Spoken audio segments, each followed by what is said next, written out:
बातमी आहे तळ कोकणातून। भारतीय नौदल दिनानिमित्त पंतप्रधान नरेंद्र मोदी आज सिंधुदुर्ग दौऱ्यावर आहेत आणि काही वेळापूर्वीच मोदींचं या ठिकाणी आगमन झालंय। छत्रपती शिवाजी महाराज हे भारतीय नौदलाचे संस्थापक म्हणून राजकोट किल्ल्यावर महाराजांच्या पुतळ्याचं अनावरण मोदींच्या हस्ते थोड्याच वेळात होणार आहे। या कार्यक्रमाला संरक्षण मंत्री राजनाथ सिंग, मुख्यमंत्री आणि उपमुख्यमंत्र्यांचा विधानसभा अध्यक्ष, स्थानिक खासदार, आमदार हे उपस्थित असतील। या कार्यक्रमाचा भाग म्हणून नौदलाकडून चित्तथरारक प्रात्यक्षिक देखील सादर करण्यात येणार आहेत। तेव्हा अगदी काही वेळापूर्वीच पंतप्रधानांचं सिंधुदुर्गामध्ये आगमन झालेलं आहे। राजकोट किल्ल्यावर जाऊन ते शिवरायांच्या पुतळ्याचं अनावरण करणार आहेत। आपण याबद्दलचे अपडेट जाणून घेऊ। विजय केसरकर आपल्या सोबत आहेत। विजय, मोदींचं सिंधुदुर्गामध्ये आगमन झालेलं आहे, पुढचा कार्यक्रम मोदींचा कसा असणार आहे? दीपक, खरं तर काही वेळापूर्वीच या ठिकाणी पंतप्रधान नरेंद्र मोदी यांचं बोर्डिंग मैदानावर आगमन झालं आणि इथून पुढे साधारण 2.5 ते 3 किलोमीटरचा अंतर आहे, ज्या ठिकाणी राजकोट किल्ला आहे, छत्रपती शिवाजी महाराजांचा भव्य पुतळा त्या ठिकाणी उभा करण्यात आलेला आहे नौदलाच्या वतीनं आणि त्या पुतळ्याचं अनावरण पंतप्रधान नरेंद्र मोदी यांच्या हस्ते होणार आहे। खरं तर 43 फुटे भव्य पुतळा असा आहे, तो छत्रपती शिवाजी महाराजांचा आहे। छत्रपती शिवाजी महाराजांनी आरमार स्थापन केलं आणि त्याच्यानंतर खरं तर समुद्रावरची सत्ता मराठ्यांची कशी असते ते दाखवून दिलं आणि म्हणूनच नौदलाचे संस्थापक म्हणून छत्रपती शिवाजी महाराजांना ओळखलं जातं आणि म्हणूनच नौदल दिनी छत्रपती शिवाजी महाराजांच्या पुतळ्याचं अनावरण आहे ते होणार आहे। काही क्षणामध्येच पुढच्या पंतप्रधान नरेंद्र मोदी हे राजकोट किल्ल्यावर पोहोचतील आणि त्या ठिकाणी छत्रपती शिवाजी महाराजांच्या पुतळ्याचं अनावरण करतील आणि त्याच्यानंतर बाय रोड मोदी हे तारकर्ली या ठिकाणी जातील। नौदलाची प्रात्यक्षिक त्या ठिकाणी दाखवली जातील, कारण आज नौदल दिवस आहे आणि याच कार्यक्रमाला उपस्थित राहण्यासाठी पंतप्रधान सिंधुदुर्ग नगरीमध्ये दाखल झालेले आहेत। विजय, छत्रपती शिवाजी महाराज हे भारतीय नौदलाचे संस्थापक आणि यावर्षी शिवराज्याभिषेक दिनाचं देखील 350वं वर्ष आहे, त्यामुळे हा एक दुहेरी योग सुद्धा म्हणता येईल। अगदी बरोबर आहे दीपक, कारण आपल्याला माहिती आहे की छत्रपती शिवाजी महाराजांनी एका मराठी राजानं पहिल्यांदा त्यावेळी आरमार स्थापन केलं।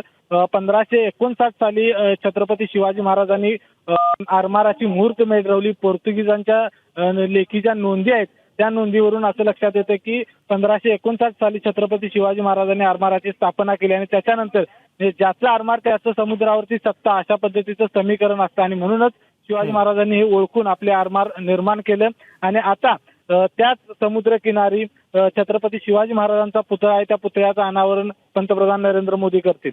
दीपक, विजय, ज्या पुतळ्याचं मोदींच्या हस्ते उद्घाटन होणार आहे, अनावरण होणार आहे, त्या पुतळ्याचं नेमकं वैशिष्ट्य काय आहे? खरं तर हा छत्रपती शिवाजी महाराजांचा भव्य असा पुतळा आहे। 43 फुटी उंच हा पुतळा आहे आणि राजकोट किल्ला जो सिंधुदुर्ग किल्ल्याच्या अगदी जवळचा किल्ला आहे। सिंधुदुर्ग किल्ल्याच्या जवळ अगदी 3 ते 4 अशा पद्धतीचे छोटे छोटे किल्ले आहेत आणि त्यापैकी राजकोट हा एक किल्ला आहे आणि या किल्ल्यावरती छत्रपती शिवाजी महाराजांचा पुतळा आहे। हा पुतळा पश्चिमेकडे तोंड करून पुतळा आहे, हातामध्ये भव्य अशी तलवार आहे छत्रपती शिवाजी महाराजांच्या हातामध्ये। छत्रपती शिवाजी महाराजांच्या हातामध्ये जी तलवार आहे त्याची वजन आहे ते साधारण 105 किलो वजन असल्याचं देखील सांगण्यात येते नौदलाकडून। त्यामुळे भव्य असा हा पुतळा आहे आणि एक खूप महत्वाचं स्थान आता हे कोकणातलं बनलेलं आहे। दीपक, विजय, पंतप्रधान मोदी हे काही वेळापूर्वीच खरं तर सिंधुदुर्गामध्ये दाखल झालेले आहेत। राजकोट किल्ल्यावर कुठल्याही क्षणी त्यांचं आगमन होणार आहे। पंतप्रधानांसमवेत वेळेला कोण कोण पाहायला मिळत आहे? यावेळी जर आपण बघितलं तर पंतप्रधानांसोबत खरं तर हेलिकॉप्टरमध्ये उतरले त्यावेळी पंतप्रधान एकटेच या ठिकाणी उतरलेले आहेत। त्यांचं स्वागत इथले पालकमंत्री असतील, इथले माजी खासदार असतील, त्यांनी या ठिकाणी केलं आणि सगळ्यांना अभिवादन करून, कारण बोर्डिंग मैदानावर साधारण हजारो नागरिक या ठिकाणी पंतप्रधान नरेंद्र मोदी यांना भेटण्यासाठी आतुरतेने वाट पाहत होते। साधारण सकाळी 11 वाजल्यापासून या ठिकाणी सगळे नागरिक उपस्थित राहिले होते आणि आता पंतप्रधान नरेंद्र मोदी आल्यानंतर एकच जयघोष करत या सगळ्या नागरिकांनी भेट घेतली। पंतप्रधान नरेंद्र मोदी यांनी देखील कारमधून बाहेर येत या सगळ्यांना हातवारे करून या ठिकाणी त्यांच्याशी संवाद देखील साधला। विजय, जर आपण बघायचं झालं तर सिद्धी असतील, इंग्रज असतील किंवा पोर्तुगीज असतील यांना शह देण्यासाठी छत्रपती शिवाजी महाराजांनी अनेक जलदुर्ग उभारले, तर त्या दृष्टीनं हा जो राजकोट किल्ला आहे त्याचा सामरिक महत्त्व नेमकं काय?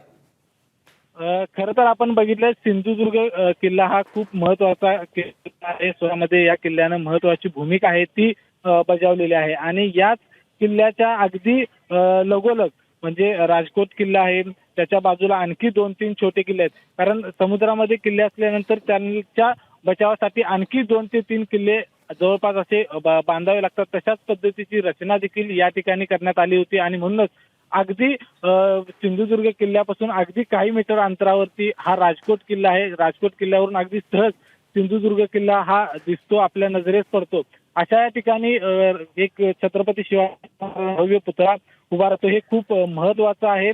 कोकणाच्या दृष्टीने म्हणा आहे, महाराष्ट्राच्या दृष्टीने हे खूप महत्वाचं आहे. दीपक. विजय, गेले काही दिवस झाले आपण पाहिले तर सिंधुदुर्गचे जे काही समुद्र किनारे आहेत ह्या ठिकाणी नौदलाकडून प्रात्यक्षिकं करण्यात येत होती, त्यांची रंगीत तालीम करण्यात येत होती.